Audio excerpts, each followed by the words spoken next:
ter agora a palestra com o pastor Augusto Nicodemos.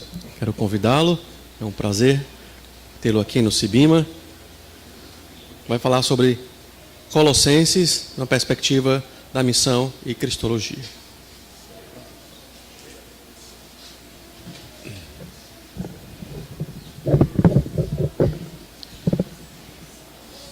Queridos irmãos e irmãs, muito bom dia.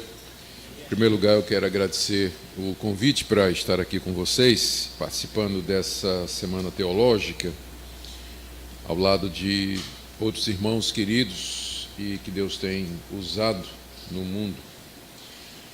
A segunda coisa que eu quero dizer é que eu estou mais perto de vocês do que vocês imaginam. Eu sei que vocês sabem que eu sou presbiteriano, mas tem um segredo.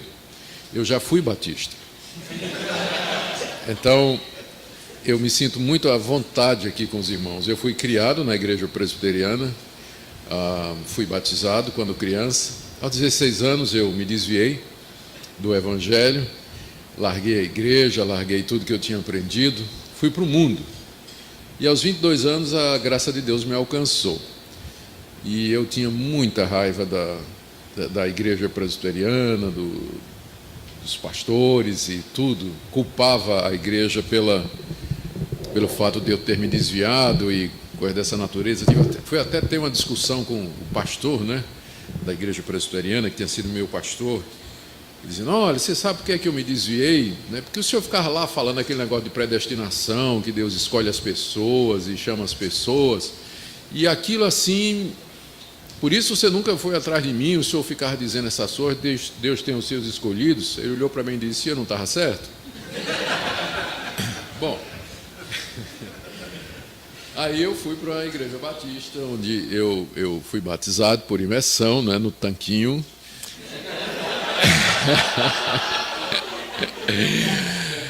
E durante cerca de 2 anos, mais ou menos, eu estive com os irmãos batistas. E foi por uma questão de plantação de igrejas que eu voltei para a igreja presbiteriana. Eu queria ser enviado pelos batistas para pregar o evangelho no interior de Pernambuco. E o meu pastor Antônio Dorta, já está na glória, era o pastor da igreja batista da Torre. Ele entendia que eu tinha que fazer seminário. E eu não queria fazer seminário, eu queria pregar o evangelho. E aí o pastor da igreja presbiteriana, onde eu tinha crescido, ele descobriu que eu queria pregar no interior, e ele disse: não, nós mandamos você. E então foi quando eu apostatei da igreja batista e voltei para a igreja mãe, a igreja presbiteriana, né? Então eu costumo dizer que se batismo salva, eu estou garantido, né? Que eu já passei por tudo aí. Isso é só para dizer para os irmãos que eu me sinto muito à vontade, tá? Entre os irmãos, querido. Pois é. Diz que Salomão, depois de velho, mudou o coração, quem sabe, né? Muito bem. Como foi anunciado, vamos abrir a palavra de Deus na carta de Paulo aos Colossenses. Meu tema é a relação entre cristologia e missiologia. E a própria existência da carta aos Colossenses já estabelece essa ligação. Essa carta é extremamente relevante para os nossos dias. Talvez mais do que qualquer outra carta ou parte do Novo Testamento, ela nos fala a respeito da pessoa de Cristo e da sua obra. E como isso é necessário hoje em dia? Como é necessário? Se fala muito de Cristo no Brasil, um país com cerca de um quarto da população sendo evangélica e mais da metade se declarando católica. Então se fala muito a respeito de Jesus. Mas o quão de fato nós conhecemos a sua pessoa e a sua obra e as implicações destas duas coisas para a vida da igreja e a sua missão. Aqui nessa carta o apóstolo Paulo combate 4 coisas que ainda hoje assolam as igrejas evangélicas, 4 tendências, ou poderíamos até dizer 4 erros, que continuam presentes na igreja desde o século I. Primeiro, o gnosticismo, que era uma teoria que se desenvolve no século I e alcança a plenitude no século II e III, que tinha como ponto fundamental que a salvação era derivada através de um conhecimento secreto que era dado a poucos. Esse conhecimento, gnose no grego, de onde vem a palavra gnosticismo, ele não tinha sido dado aos apóstolos de Jesus. Eles tinham recebido apenas uma informação inicial e básica, mas o último conhecimento final e salvador, Deus estava revelando agora através daqueles poucos privilegiados. Então, esse movimento veio a ser chamado de gnosticismo e já encontramos traços dele em algumas das cartas do Novo Testamento. E nós chamamos essa fase do gnosticismo de protognosticismo, ou seja, esse gnosticismo incipiente. Um segundo erro que o apóstolo Paulo combate nessa carta é o legalismo. O legalismo é a ideia de que você pode acrescentar méritos diante de Deus pelo cumprimento da lei, pela prática das obras da lei. E isso era não somente algo que era acreditado pelos judeus, mas também o judaísmo havia influenciado o mundo da sua época. E havia algumas seitas, disso que eu vou falar mais adiante, que preservavam esse conceito de que, através da guarda de rituais, observância de mandamentos e prescrições que tinham origem em Deus, a pessoa poderia entrar no estado de favor diante de Deus. A terceira tendência ou movimento que Paulo combate na carta é o misticismo, que é uma forma distorcida de espiritualidade. É uma tentativa de se elevar até a presença de Deus com práticas devocionais ou outras, e que pressupõe quase que sempre a dicotomia entre carne e espírito, e que essa elevação é feita pela mortificação da carne. E uma última linha que Paulo combate nessa carta aos Colossenses é o ascetismo, a ideia de que pela abstinência de coisas, algumas delas até lícitas, você pode chegar a um nível superior de espiritualidade. O asceta é quem se priva de coisas como comida, sono, casamento e outras bênçãos legítimas que Deus nos concedeu. Essas quatro coisas estavam associadas entre si no que é chamado da heresia de Colossos, que parece ter sido um movimento localizado naquela região, já que nós não encontramos nenhuma referência a esse movimento em nenhuma das outras cartas do Novo Testamento. A resposta de Paulo a essa heresia de Colossos é exatamente com a cristologia. Ele responde enfatizando a pessoa de Cristo, a sua obra. Cristo é a resposta para o gnosticismo, é a resposta para o legalismo, para o misticismo e para o ascetismo. Nele nós estamos completos. Nele Deus nos diz tudo o que nós precisamos saber. Nele nós satisfazemos nosso desejo de sabedoria, de conhecimento. Nele nós somos aperfeiçoados. E foi para anunciar a plenitude de Cristo que Paulo foi chamado. É por isso que ele inclui na carta uma defesa do seu apostolado e explica que Cristo é a razão do seu chamado, já assim conectando a missão com cristologia. O alvo, na visão de Paulo, Deus o havia chamado com um alvo objetivo de apresentar a pessoa do Senhor Jesus, a sua natureza, a sua obra, de forma que nele judeus e gentios pudessem se reconciliar com Deus. E essa relação, então, ela permanece. A tarefa da igreja é primariamente anunciar o Senhor Jesus, a sua pessoa, a sua obra. É isso que nos faz distintos dos judeus, é isso que nos faz distintos de outros ramos e de outras religiões que também têm como objetivo se espalhar pelo mundo através da proclamação. Mas é exatamente a pessoa de Cristo que nos torna diferentes e faz o cristianismo ser o que ele é. Muito bem. Vamos ver as circunstâncias, então, em que Paulo escreveu essa carta, que é tão querida, tão conhecida. Primeiro, eu preciso dizer o óbvio, né? Apesar de que é óbvio, mas eu vou dizer. Eu estou partindo do pressuposto de que essa carta é uma carta autêntica. Ela foi, de fato, escrita pelo apóstolo Paulo.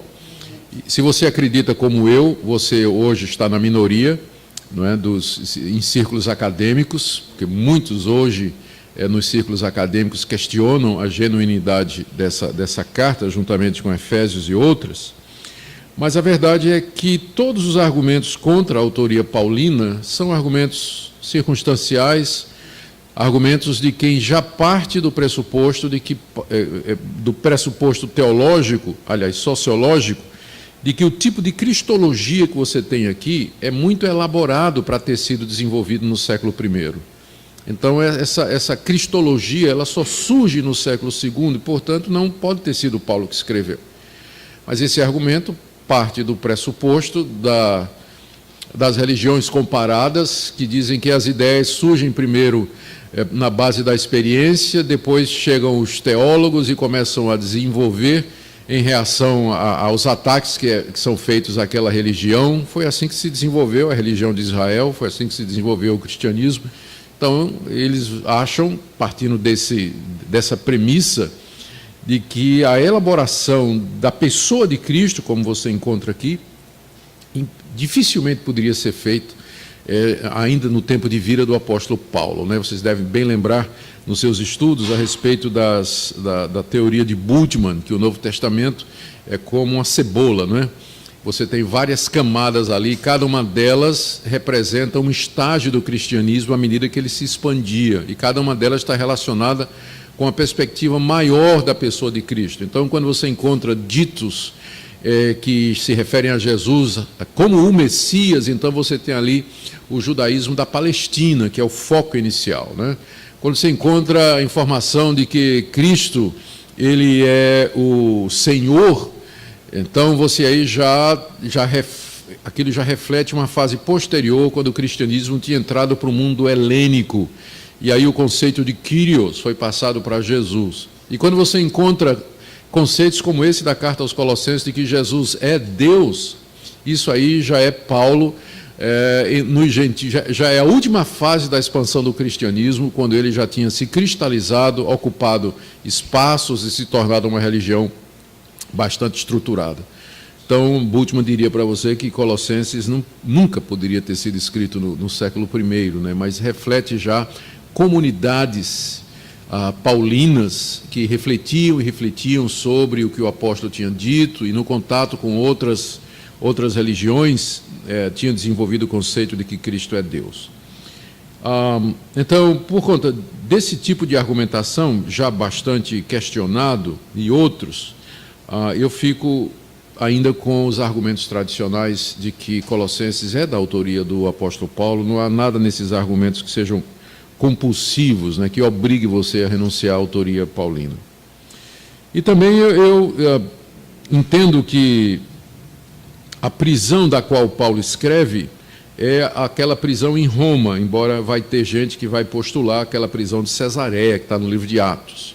Mas eu penso que a prisão em Roma explica melhor a urgência do apóstolo Paulo, a visita de Epáfras, já teria dado tempo de desenvolver a igreja de Colossos, em Cesareia não daria, e da igreja está sendo visitada por esses falsos mestres, né? Precisaria de um tempo. Então, a prisão de Roma é o ambiente onde nós melhor situamos o apóstolo Paulo quando ele escreveu essa carta.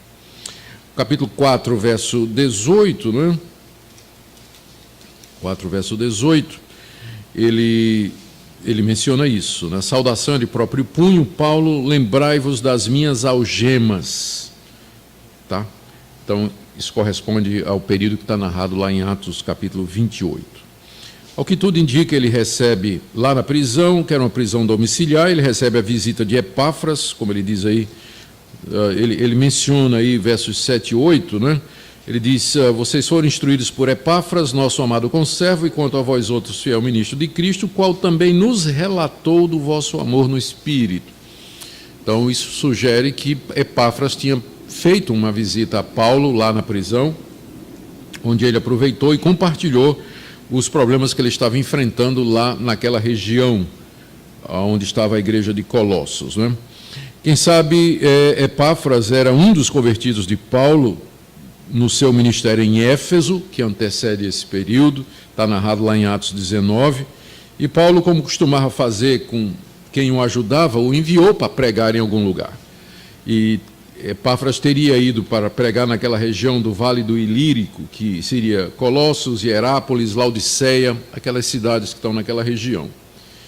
E Epáfras pregou o evangelho ali, pastoreava aquela igreja, e talvez assustado com a penetração desta heresia, ele veio procurar Paulo e procurar orientações e instruções sobre como lidar com elas. Paulo, então, escreve esta carta, que seria levada pelo próprio Epáfras, e juntamente com ele, parece que juntamente com ele vai também mais alguém.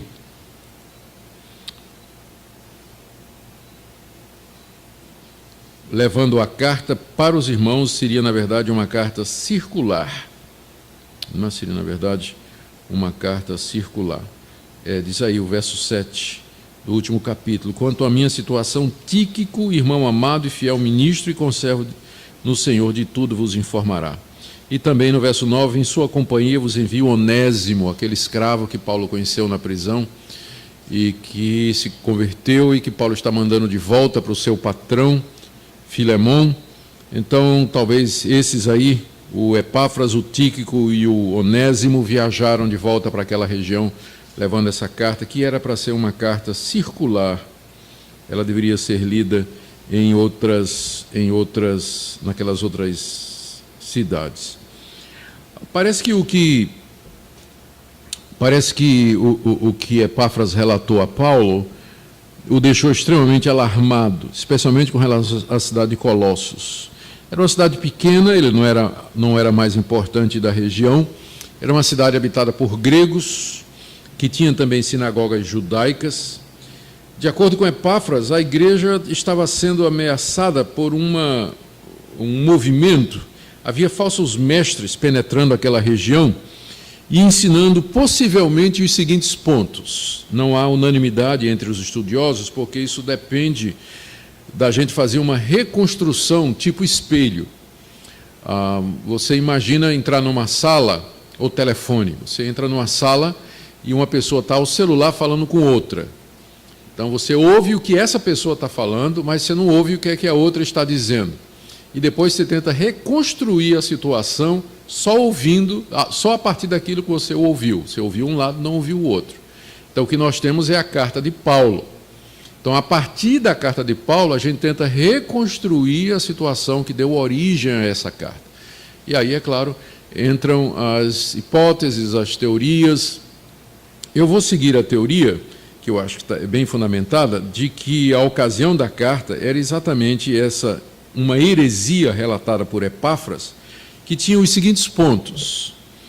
Primeiro, que a salvação só era possível mediante um conhecimento secreto, uma sabedoria, uma gnose que era dada a alguns privilegiados. Perfeitamente plausível, essa ideia antecede o cristianismo, ela permeava o mundo grego, ela tem origem nas ideias neoplatônicas, no pensamento de Platão, que fala da existência de dois mundos, um mundo real, que é o reflexo do mundo verdadeiro, do qual nós somos apenas uma representação, e esse dualismo da ideia, então, da separação entre matéria e espírito, e a ascensão da matéria para o espírito é dada através do conhecimento dessa realidade e de outras. Então, é plausível, ideias estavam na cultura que poderiam levar para isso. Segunda coisa, essa heresia, ou esses mestres, estavam ensinando que o universo era controlado por espíritos ou anjos que governavam os corpos celestes, os planetas, e controlavam o destino dos humanos na Terra. É verdade que esse conceito aqui ele é encontrado só no século II, em escritos mais elaborados que foram encontrados naquela descoberta de Nag Hammadi no Egito, em 1950, e lá vai poeira. Se encontrou toda uma biblioteca de escritos gnósticos muito antiga, e datando aí do século III, alguma coisa assim. E lá você encontra essas teorias gnósticas, como essa aqui, já bem desenvolvidas. A pergunta é se no século I já se tinha conhecimento dessas teorias e dessas ideias, não é? Alguns estudiosos apontam para o fato de que Paulo usa aqui na carta aos Colossenses a expressão rudimentos do mundo, pelo menos 2 vezes, talvez 3, e que esses rudimentos do mundo, a estoiqueia é uma palavra que aparece nesses escritos gnósticos do século II e III, exatamente com essa conotação. São os espíritos elementares que governariam o mundo, o destino das pessoas, e que requeriam adoração ou conhecimento deles para que a salvação pudesse se desenvolver. Paulo fala dos fundamentos no capítulo 2, desses rudimentos do mundo. Cuidado que ninguém vos venha a enredar com sua filosofia e vãs sutilezas, conforme a tradição dos homens, conforme os rudimentos do mundo e não segundo Cristo. E também no verso 20, quando ele diz: se morrestes com Cristo para os rudimentos do mundo, porque como se vivesseis no mundo vos sujeitais a ordenanças, tal. 2 vezes ele faz referência, então, a esse rudimentos do mundo que tem provocado discussão entre os estudiosos quanto ao seu significado.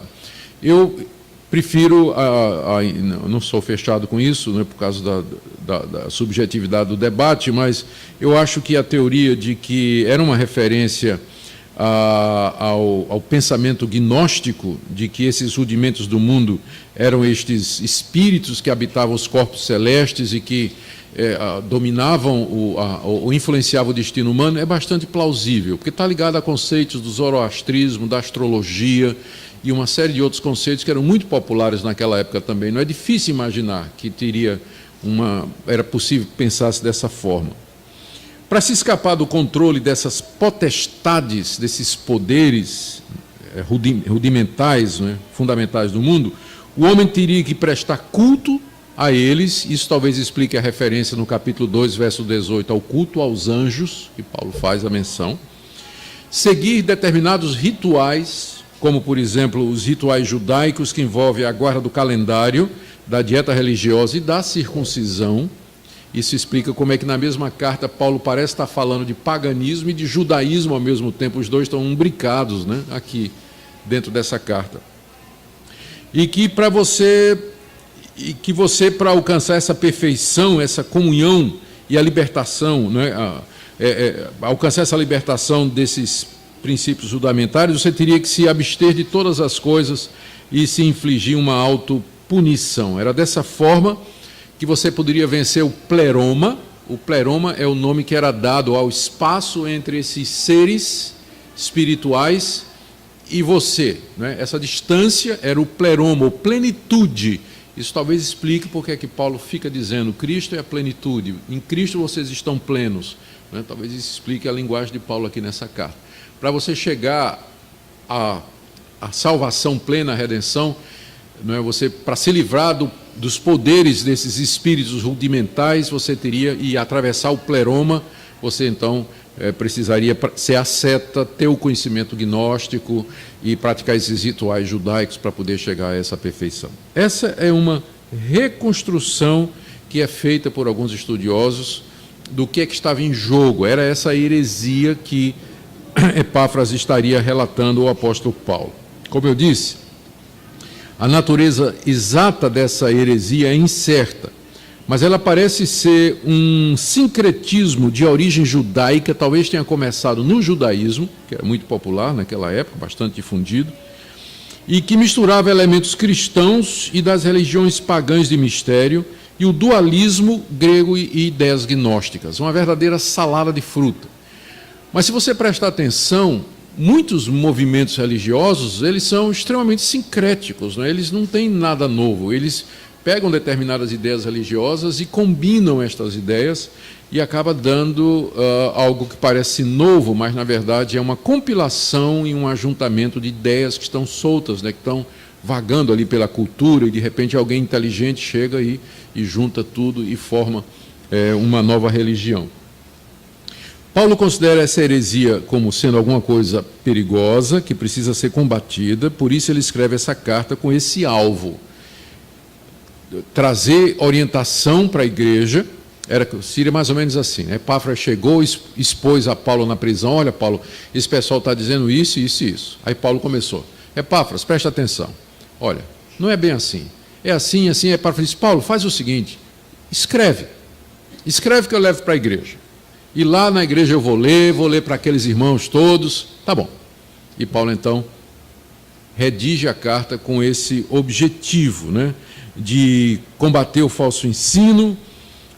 Como eu disse, essa carta era uma carta circular, não é? Capítulo 4, verso 16: uma vez lida essa epístola perante vós, providenciais porque seja também lida na igreja dos Laodicenses. Laodiceia era muito perto de Colossos. E os de Laodiceia, lede igualmente perante vós. Alguns acham que essa carta de Laodiceia é Efésios, né? Porque foi escrita mais ou menos na mesma época. Então, essas cartas eram circulares e deviam ser lidas ali naquelas igrejas. Bom, então esse é o objetivo de Paulo. Além disso, ele quer dar informações sobre sua situação e recomendar Epáfras e outros obreiros que passariam ali naquela região. O meu objetivo aqui, nas 3 vezes que nós estaremos juntos, é fazer uma exposição do capítulo 1,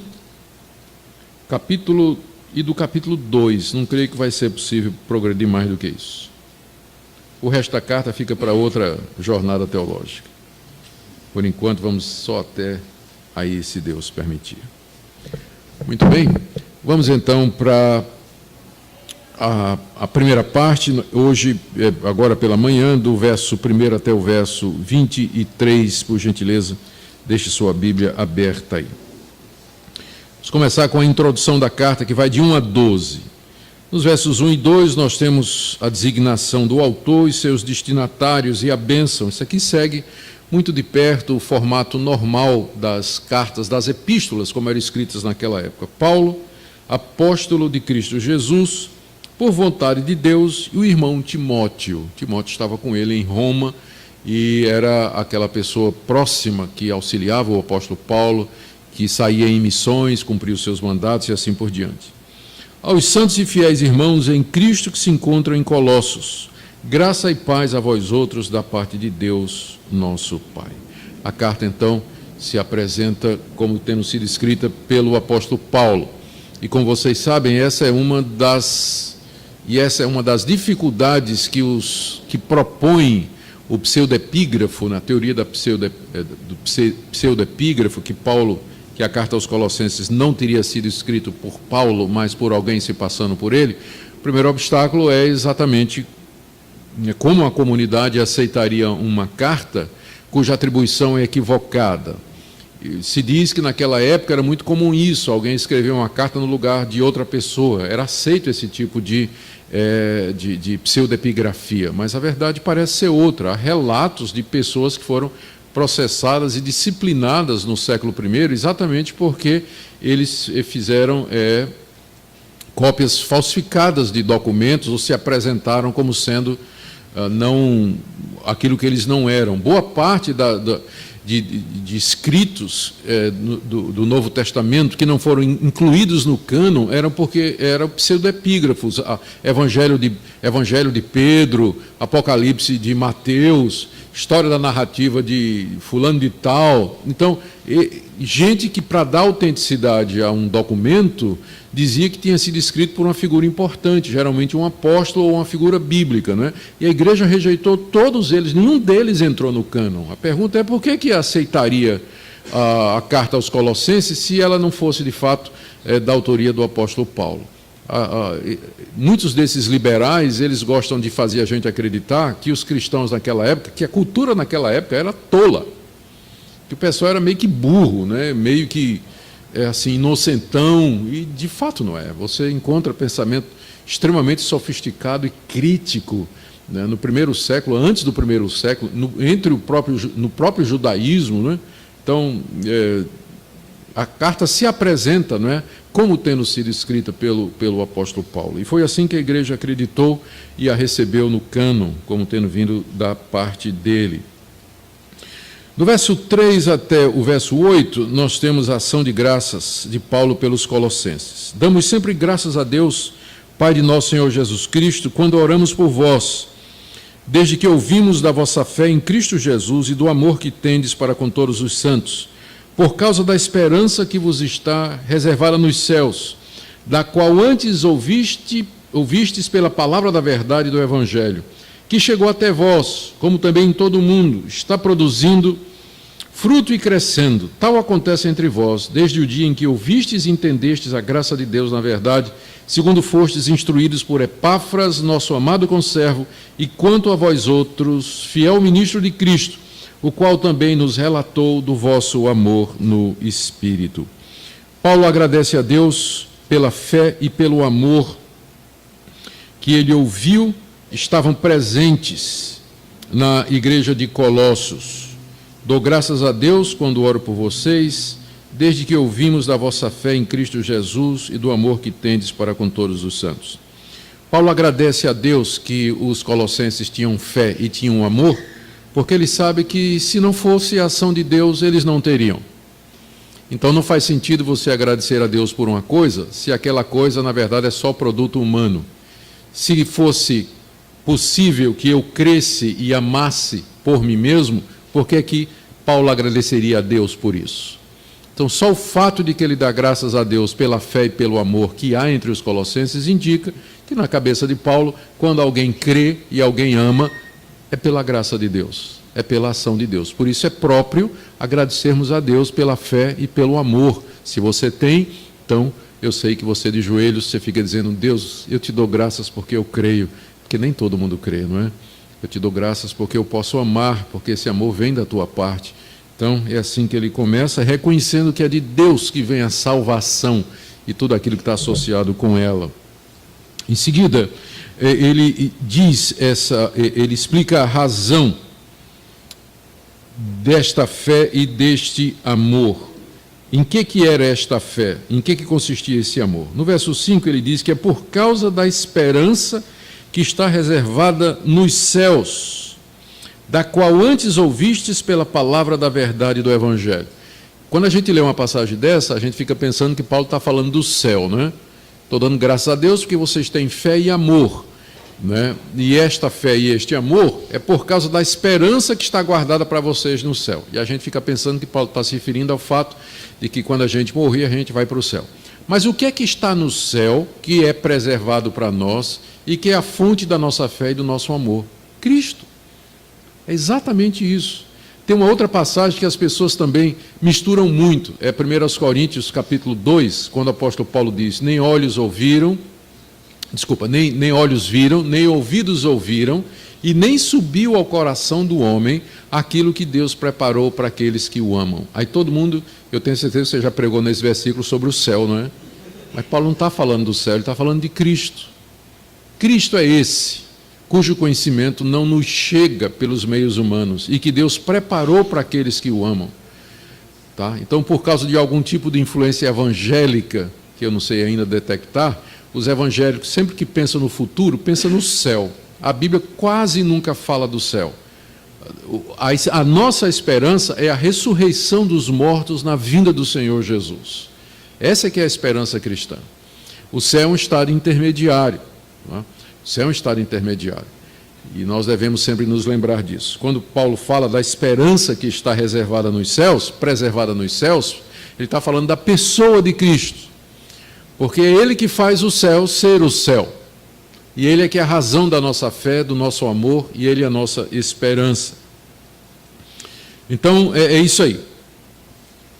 Em seguida, ele depois...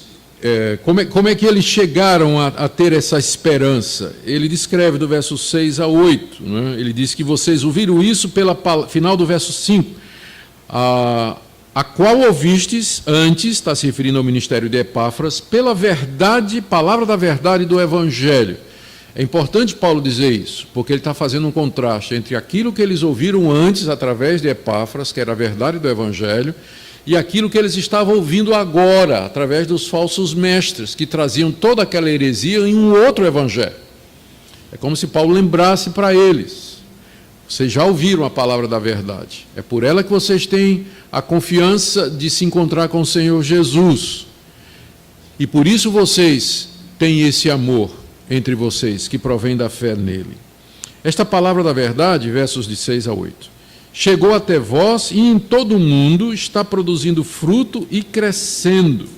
Uma referência aqui à expansão do cristianismo já na época de Paulo, não só através dele, mas através de pessoas como Epáfras e tantos outros obreiros. A pessoa de Cristo, quem ele era e o que representava a sua chegada ao mundo, aquilo estava sendo espalhado já, crescendo e produzindo fruto, ou seja, as pessoas não somente ouviam, mas suas vidas eram mudadas e transformadas. Como acontecia entre eles, final do verso 6, desde o dia em que vocês ouviram e entenderam a graça de Deus na verdade. É assim que Deus age no mundo hoje. Não há substitutos para a pregação. Sempre foi o plano de Deus. Pessoas que pregam o Evangelho pelo mundo todo. A graça de Deus faz com que essas pessoas creiam e se amem e se encham de esperança na pessoa de Cristo Jesus. Não há substituto para isso. Sei que muitas igrejas hoje, no afã de crescer, não é? Elas introduzem uma série de modismos e métodos e, enfim. Eu soube até de um escândalo que teve numa igreja recentemente, porque um pastor fez um culto na igreja, no sábado à noite para os jovens, né? Foi um escândalo. Pastor fazer um negócio desse. Então foi, né? O pastor fez um culto na igreja no sábado à noite para os jovens, numa igreja dessas aí, quase que ele foi disciplinado da igreja, né? Porque ele fez um negócio desse. Então, a verdade é que não há substituto. Não há substituto. Esse é o caminho de Deus, a verdade do Evangelho espalhada pelo mundo pela pregação. E Deus, pela sua graça, faz com que as pessoas ouçam e entendam. Final do verso 6. O verso 7, vocês foram instruídos por Epáfras, nosso amado conservo, e quanto a vós outros, fiel ministro de Cristo. Paulo era o pastor titular e Epáfras era o auxiliar, não é? Então, o titular recomendando o auxiliar, isso é muito bom. O qual também nos relatou do vosso amor no Espírito. O vosso amor no Espírito Santo, ou que produzido pelo Espírito Santo. Aqui nessa parte inicial, que já está carregada de antecipações do que ele vai fazer, o apóstolo Paulo reconhece a existência da igreja, agradece a Deus por ela e diz que ela faz parte desse movimento que está se expandindo pelo mundo através da pregação do Evangelho e dando fruto. E no caso deles, o instrumento tinha sido Epáfras. Então, ouçam o que Epáfras tem para dizer. Ele foi um instrumento de Deus para que vocês conheçam a verdade. Então, fiquem nessa verdade que vocês ouviram. Depois de agradecer a Deus pela igreja, Paulo agora ora por eles, do verso 9 até o verso 12. Ele ora pelos colossenses. E ele orava sempre, né? Ele diz no verso 3, damos sempre graças a Deus, Pai de nosso Senhor Jesus Cristo, quando oramos por vós.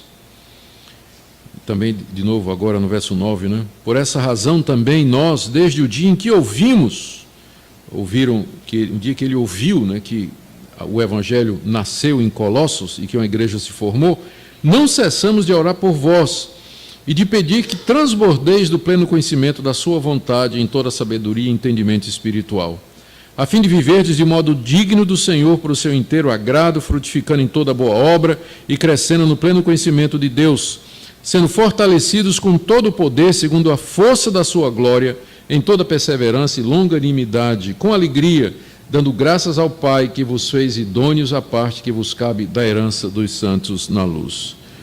Aqui Paulo ora por eles. E o que é que ele pede a Deus? Ele pede, primeiro, que eles transbordassem no conhecimento de Deus. Verso 9.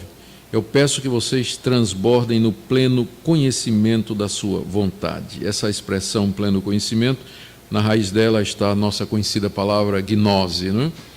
E não é sem razão que Paulo a usa. A palavra gnose era muito carregada naquela época com esse conceito aí. Esse conceito de um conhecimento secreto e que, através dele, as pessoas alcançariam a salvação. Paulo pede que eles transbordem no pleno conhecimento. Já que os colossenses estavam tão interessados em conhecimento, Paulo diz: eu quero que vocês transbordem, mas no pleno conhecimento da vontade de Deus. Que vocês tenham esse conhecimento de forma plena, com toda sabedoria e entendimento espiritual. Mais duas palavras que faziam parte do vocabulário do gnosticismo. Os gnósticos eram muito voltados para isso: conhecimento, entendimento, sabedoria. Eles se classificavam em pessoas espirituais, pessoas almais, né, psíquicos, de psirre, alma, não tem um substituto em português para isso, e pessoas físicas, os sarkikoi, ou os carnais, não é? 3 níveis de conhecimento, e o numático, o numáticos, o espiritual, é aquele que estava lá em cima, que tinha todo conhecimento, toda sabedoria, toda gnose, não é? Paulo diz: não, eu peço que vocês transbordem de todo conhecimento, de toda sabedoria e de todo entendimento espiritual. É para todos os cristãos, não é para um grupo seleto, né? Mas Paulo quer que toda a igreja transborde desse verdadeiro conhecimento. Nós precisamos ter cuidado, especialmente na academia, para nós não darmos ao nosso povo a impressão de que nós, pastores, pregadores, obreiros, professores, nós somos uma casta privilegiada que temos acesso a um conhecimento secreto que o membro da igreja não tem.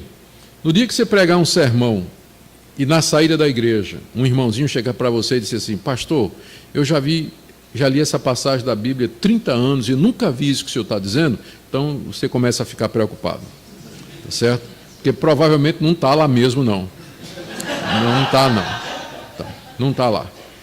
Então, o que acontece é que às vezes se desenvolve isso. A Bíblia está aqui, mas só quem sabe interpretar ela é o pastor. É o professor de seminário, é o cara que fez doutorado, PhD e tudo mais. Então, precisamos ter cuidado para não quebrar um dos pontos fundamentais da reforma. É que a Escritura é clara. Tá? Ela é clara, ela pode ser entendida. A sua mensagem central, ela pode ser entendida por qualquer pessoa no uso dos meios ordinários, seja pela leitura da palavra, pela oração, pela meditação. A mensagem da Escritura nos chega, não é? O estudo é bom, nós devemos nos dedicar se pudermos, mas não dê a impressão de que você é aquele cara gnóstico que detém todo o conhecimento, toda a plenitude e todo o entendimento. Tá? Porque esse é um conceito, além de católico, é um conceito gnóstico. Todos nós devemos transbordar da plenitude do conhecimento de Deus. E devemos ter cuidado quando essa ideia entra na igreja, especialmente através de alguns líderes de algumas determinadas igrejas que reivindicam ter uma relação especial com o Espírito Santo e que recebe gnose, não é? Que só ele recebe e de uma forma exclusiva. Isso aí não faz parte da tradição protestante clássica, não é? Histórica, bíblica. Então, Paulo ora para que todos eles transbordem do pleno conhecimento. Mas ele quer que essas pessoas tenham conhecimento com objetivo prático. Verso 19: a fim de viverdes de modo digno do Senhor. E aqui é outro ponto importante. Para que você quer estudar? Para que você quer conhecimento? Para que você quer conhecer teologia? Para que você quer fazer um doutorado? Para que você quer fazer... para que você tem uma biblioteca na sua igreja, na sua casa, de trocentos mil livros? O conhecimento que não transborda ou que não leva à prática, ele é inútil mesmo. E não é sem razão que às vezes as pessoas nos acusam de teólogo de gabinete, que a gente fica estudando por estudar, quer conhecer por conhecer. A área da teologia é a única área do conhecimento que não deve ser estudada como um fim em si mesmo.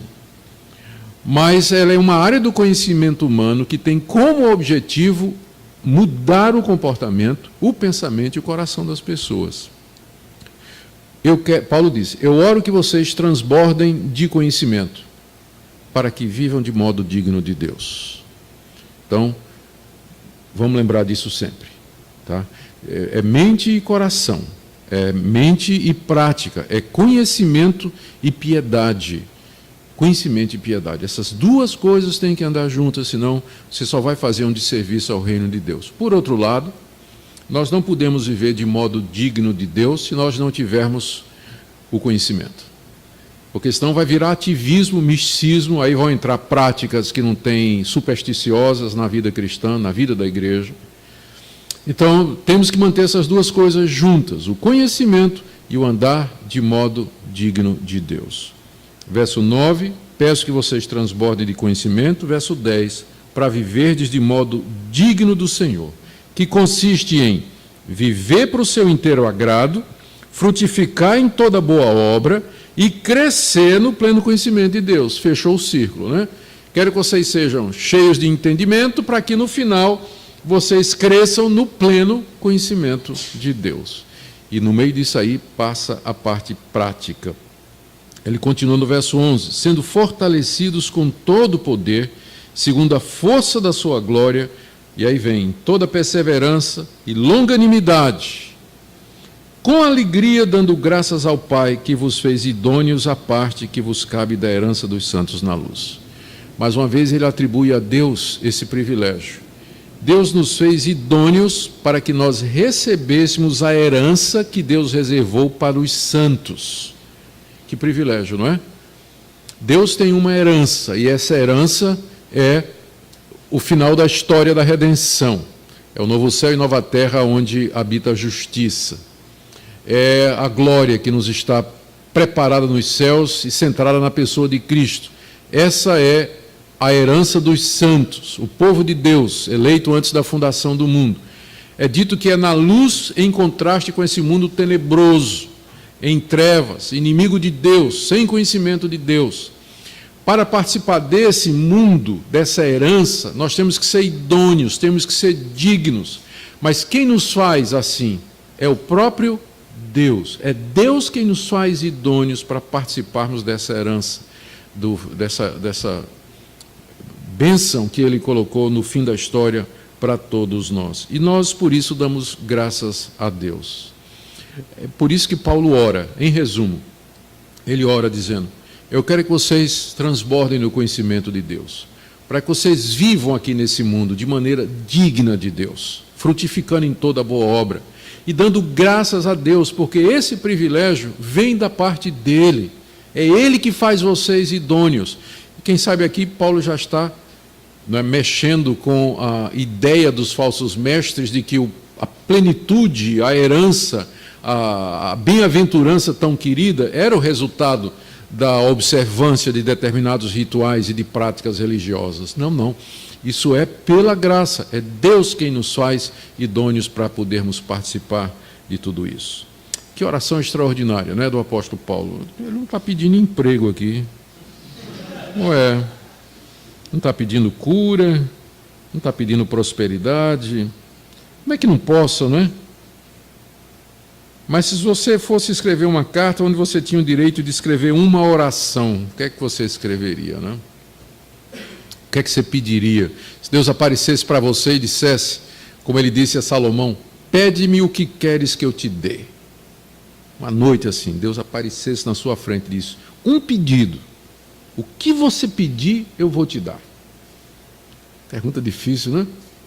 Pergunta difícil. Quando Paulo tem que orar, não é que se exclui as outras coisas, mas sempre o foco dele é isso aqui.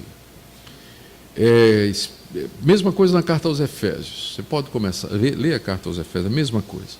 Quando ele ora, geralmente é por isso. Para que os crentes cresçam no conhecimento. Porque, de fato, esse é o maior tesouro nosso aqui, gente. Esse mundo é passageiro, os dias são maus, isso aqui é apenas transitório e temporário, e às vezes a gente se apega a essa vida e às coisas dessa vida como se fôssemos viver aqui para sempre. Deus constantemente tem que nos desapegar desse mundo mau e nos lembrar da herança que Ele tem para nós. Por isso que as orações nesse favor são bem-vindas. Orar para que os crentes entendam isso. Orar para que os crentes cresçam no conhecimento de Deus, para que eles sejam gratos pelo que Deus tem reservado para eles. Vamos partir agora para a terceira parte desse capítulo 1 e já encaminhar para o fim. Paulo, então, a partir daí, ele já pula para a pessoa de Cristo. E, na verdade, a sua suficiência na nossa salvação. Nós temos que ter em mente o que é que ele está combatendo aqui. Veja a ligação aqui, é interessante, não é? Tudo isso que Paulo ora é necessário, não é? Ele precisava orar diante daquele risco doutrinário da heresia. Mas somente orar não basta, não é? Ele parte então para doutrinar. Ele orou para que Deus fundamentasse os crentes no conhecimento da verdade, para que andasse de maneira digna de Deus. Dito isso, ele passa a instruir os crentes, o que mostra que não tem compatibilidade entre as duas coisas. Você tem que orar pelo seu povo e instruir seu povo. Só orar não basta, e também só instruir não basta. O pastor tem que ser pastor e mestre. Ele tem que orar pelo rebanho, ensinar o rebanho, mas em seguida partir para instruir o rebanho, porque é através da instrução que Deus vai abençoar as pessoas que Ele confiou a você. E dito isso, depois de orar por eles, no verso 9 a 12, Paulo os instrui, do verso 13 até o verso 23, a respeito da pessoa de Cristo. O que é que ele começa dizendo o que é que Deus fez por nós em Cristo Jesus. Ele nos libertou. O ele aqui é uma referência a uma regra simples de gramática, não é? Quem é o antecedente aqui do ele? É o Pai, do verso 12, dando graças ao Pai, que vos fez idôneos à parte que vos cabe da herança dos santos na luz. Ele, o Pai, nos libertou do império das trevas e nos transportou para o reino do Filho do seu amor, no qual temos a redenção, a remissão de pecados. Ele menciona 3 coisas que o Pai fez por nós no Filho Jesus Cristo. Primeiro, ele nos libertou do império das trevas. Paulo concebe o mundo, ele olha para o mundo como estando em pecado, em trevas. Ele se refere ao mundo como sendo o presente século, como sendo o mal e debaixo dos poderes e potestades que controlam esse mundo. Especialmente na carta aos Efésios, ele se refere a esse mundo tenebroso que é dominado pelo príncipe da potestade do ar, que atua nos filhos da desobediência. Então, de fato, o mundo presente está debaixo do poder dos rudimentos do mundo, desses poderes angélicos que nós conhecemos no linguajar cristão como sendo Satanás e seus anjos, como os demônios. Então, estes são os dominadores do século presente. Mas Deus já nos libertou do império das trevas.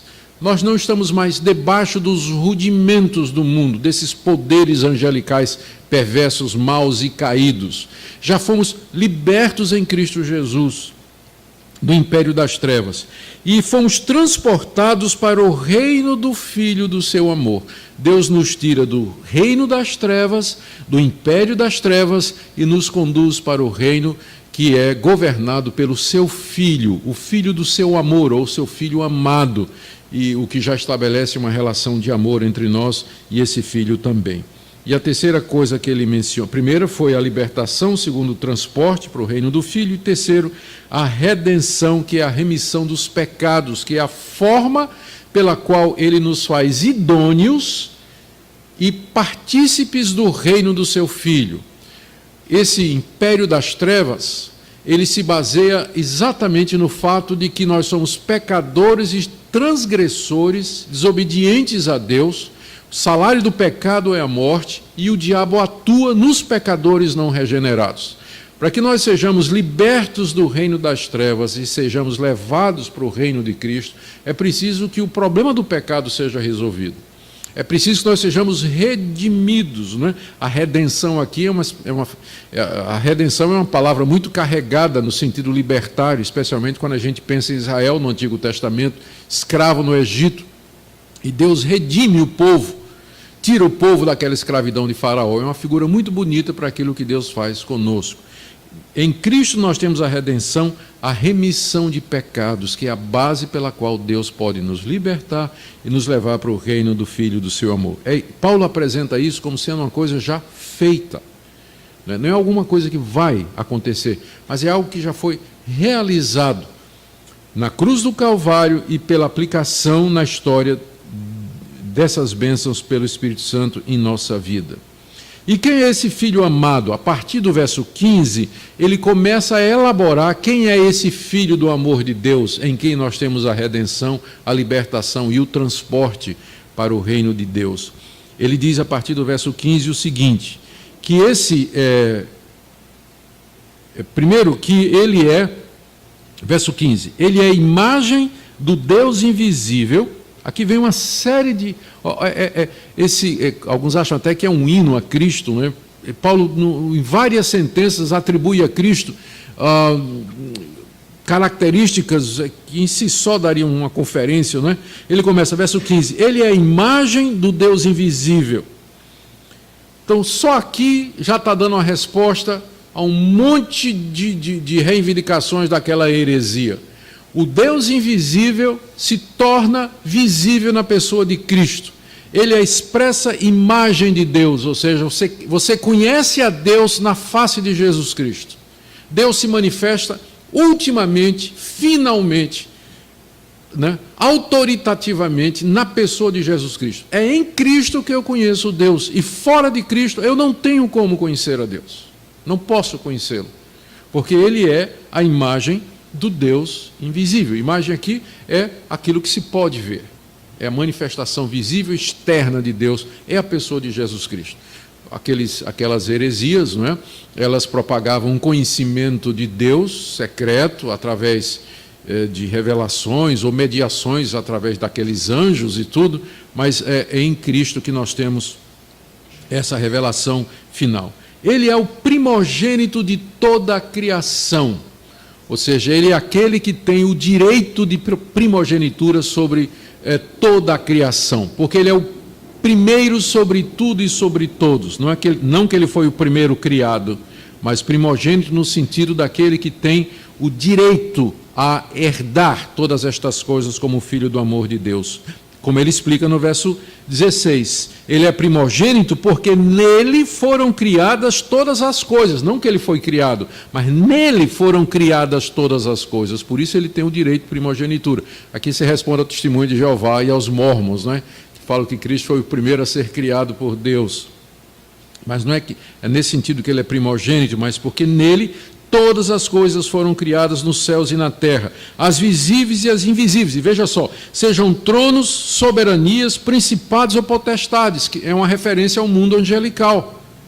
Então, os anjos foram criados em Cristo e por causa de Cristo. E aqui já coloca os anjos no seu devido lugar, pensando na angelologia daquela seita, de que esses espíritos rudimentares controlavam o mundo e eram mediadores entre nós até chegar à presença de Deus. Verso 17, ele é antes de todas as coisas e nele tudo subsiste. Ele é a cabeça do corpo, da igreja, ele é o princípio, o primogênito de entre os mortos, para em todas as coisas ter a primazia. Além de ser o primogênito da criação, ele é o primeiro a ressuscitar dos mortos, inaugurando uma nova raça.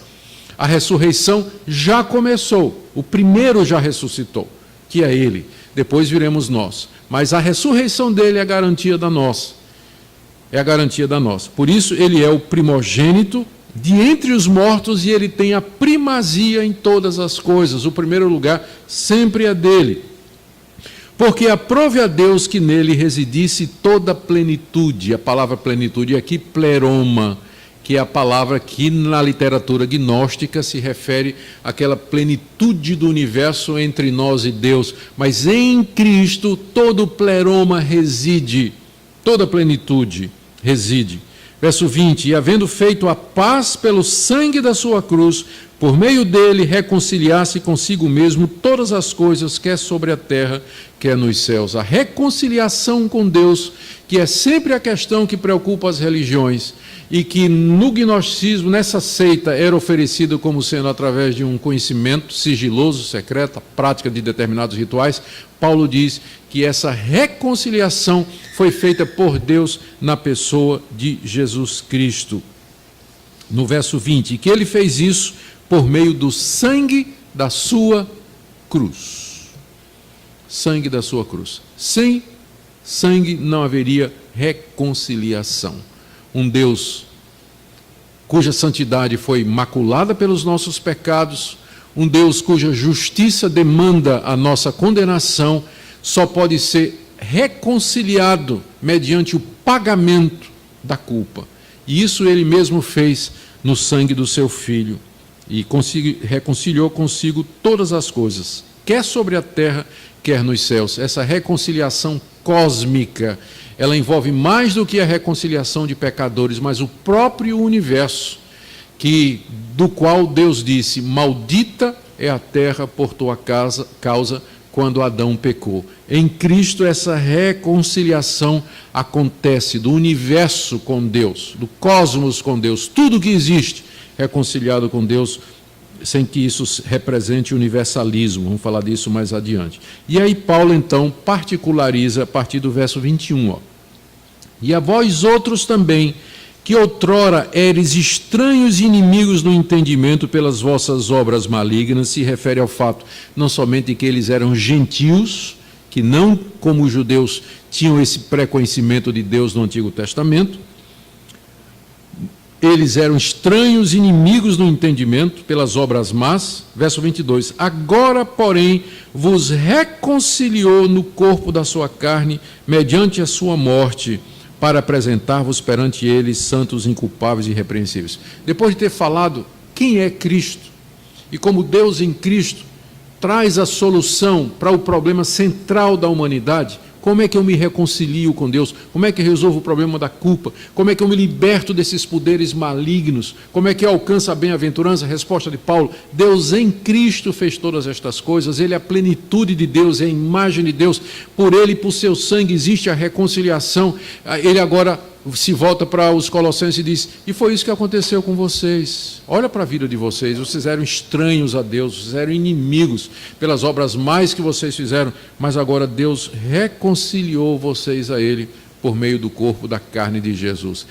Paulo, nessa passagem aqui, você percebe a ênfase dele: sangue, cruz, carne, corpo, expressão visível, porque uma das características dessa heresia é o dualismo neoplatônico. É o dualismo grego que faz distinção entre matéria e espírito, colocando os dois em campos irreconciliáveis. Então era inconcebível para um gnóstico a ideia de que Deus se fizesse gente, que Deus assumisse uma forma humana. Eles não podiam conceber isso, porque o espírito é bom e a matéria é intrinsecamente má. E provavelmente é um tipo de coisa que aqueles gnósticos estariam dizendo à igreja de Colossos. Mas Paulo aqui está dizendo que a reconciliação nossa com Deus se faz através de um corpo sangrando pendurado numa cruz. Mais material do que isso, impossível, não é? Deus, mediante um corpo sangrento numa cruz, faz a reconciliação do cosmos com Ele mesmo. Porque aquele que morreu na cruz é o Filho do amor de Deus. Ele é a expressa imagem do Deus invisível em quem habita toda a plenitude. Mas tem uma condição. E aqui agora, nossos irmãos arminianos vão urrar de felicidade. Verso 23. Se é que permaneceis na fé. Se é que permaneceis na fé. Alicerçados e firmes, não vos deixando afastar da esperança do evangelho que ouvistes e que foi pregada a toda criatura debaixo do céu e do qual eu, Paulo, me tornei ministro. Isso tudo é verdade, se vocês ficarem firmes na fé. Se vocês começarem a ouvir esses falsos mestres, essa heresia que está chegando aí, esses ensinamentos errados, então nada disso que foi dito aqui vai valer para vocês. Para que tudo isso seja verdade, para que vocês experimentem em plenitude isso aqui, vocês têm que permanecer na fé. Vocês têm que permanecer na verdade que foi dita a cada um de vocês. Se eu chegar, por exemplo, para o professor Darrell Bock e disser para ele: Darrell, se você abandonar a fé em Jesus Cristo, você vai para o inferno, eu estou dizendo a verdade ou não? Se ele abandonar a fé em Jesus Cristo, ele vai para o inferno. Mas isso prova o quê? Provavelmente que ele nunca foi crente. Não é isso? Só. Nada mais do que isso. Então, isso explica essas... I'll put you in heaven, don't worry about that. Isso explica porque é que os autores bíblicos, com frequência, fazem advertência desse tipo. Quem perseverar até o fim, esse será salvo. Ele não está entrando no mérito se a pessoa é salva ou não. Ele está dizendo, externamente falando, que salvos serão os que perseverarem até o fim, porque isso vai mostrar que eles eram salvos de verdade. Então a advertência de Paulo é clara, eu chego na minha igreja e digo assim: vocês serão salvos se vocês permanecerem em Cristo Jesus até o fim. Então, o que é salvo de verdade, ele vai dizer: é verdade, eu tenho que perseverar. E ele vai se apegar à graça de Deus mais ainda. E se um dia ele voltar atrás, só está confirmando. Ele realmente nunca foi crente, não é? Então, essa advertência do apóstolo Paulo: se vocês perseverarem até o fim, se ouvir essas heresias, vocês serão todos condenados. Queridos, está muito clara a relação entre cristologia e missiologia. E não somente cristologia e missiologia, mas cristologia e a nossa vida como cristãos, como igreja. O Senhor Jesus é o centro de todas as coisas e nele nós estamos plenamente satisfeitos. Amém? Vamos orar? Ó Deus, que grande salvação nos deste no Teu Filho Jesus. E quão pouco nós conhecemos do Senhor. E como nos satisfazemos com um conhecimento tão superficial como a criança que brinca à margem do oceano, quando há tantas profundezas a serem pesquisadas e descobertas. Bendito seja o Teu nome, pela Tua graça para conosco.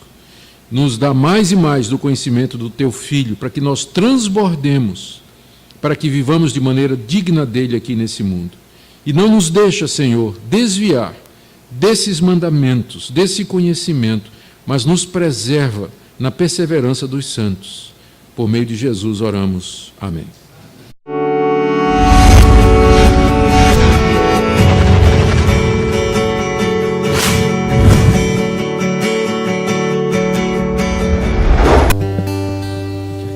Nós vamos ter agora a palestra com o pastor Augusto Nicodemos.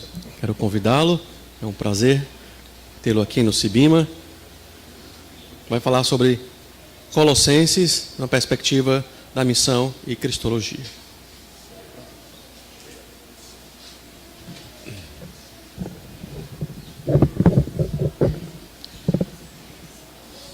Queridos irmãos e irmãs, muito bom dia. Em primeiro lugar, eu quero agradecer o convite para estar aqui com vocês, participando dessa semana teológica, ao lado de outros irmãos queridos e que Deus tem usado no mundo.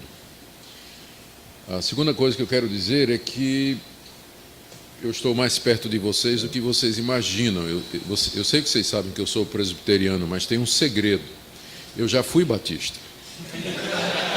Então, eu me sinto muito à vontade aqui com os irmãos. Eu fui criado na igreja presbiteriana, fui batizado quando criança. Vante para os nossos dias. Talvez mais do que qualquer outra carta ou parte do Novo Testamento, ela nos fala a respeito da pessoa de Cristo e da sua obra.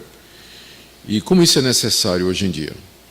Como é necessário? Se fala muito de Cristo no Brasil, um país com cerca de um quarto da população sendo evangélica e mais da metade se declarando católica.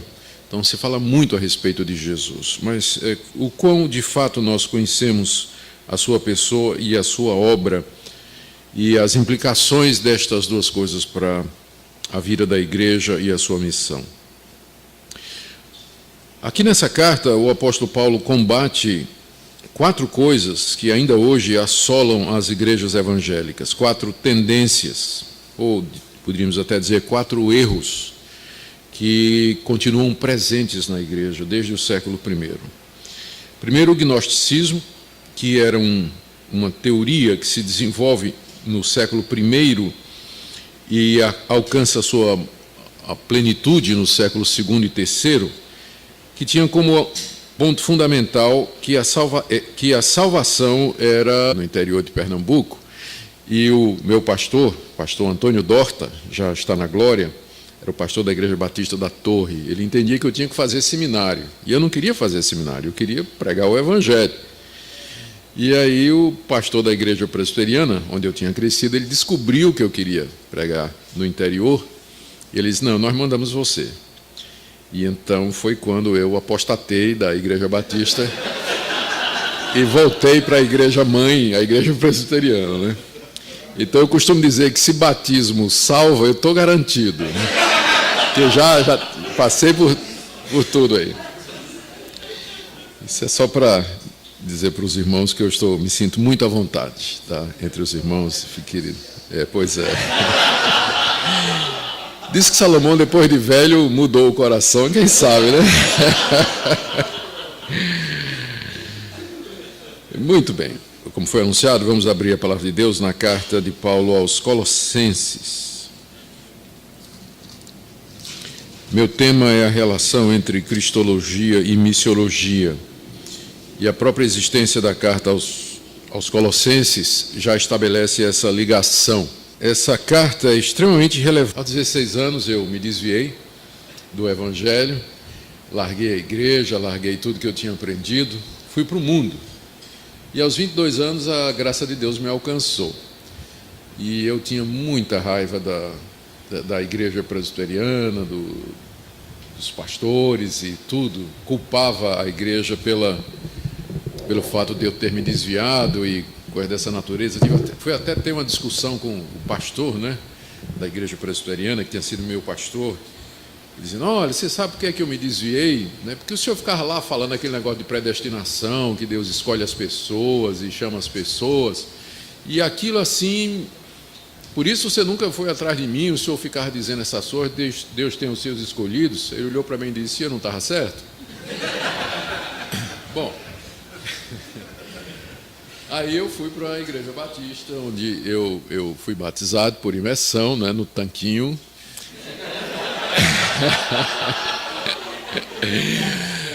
E durante cerca de 2 anos, mais ou menos, eu estive com os irmãos batistas. E foi por uma questão de plantação de igrejas que eu voltei para a igreja presbiteriana. Eu queria ser enviado pelos batistas para pregar o evangelho, derivado através de um conhecimento secreto que era dado a poucos. Esse conhecimento, gnose no grego, de onde vem a palavra gnosticismo, ele não tinha sido dado aos apóstolos de Jesus. Eles tinham recebido apenas uma informação inicial e básica, mas o último conhecimento, o conhecimento final e salvador, Deus estava revelando agora através daqueles poucos privilegiados. Então, esse movimento veio a ser chamado de gnosticismo e já encontramos traços dele em algumas das cartas do Novo Testamento. E nós chamamos essa fase do gnosticismo de protognosticismo, ou seja, esse gnosticismo incipiente. Um segundo erro que o apóstolo Paulo combate nessa carta é o legalismo. O legalismo é a ideia de que você pode acrescentar méritos diante de Deus pelo cumprimento da lei, pela prática das obras da lei. E isso era não somente algo que era acreditado pelos judeus, mas também o judaísmo havia influenciado o mundo da sua época.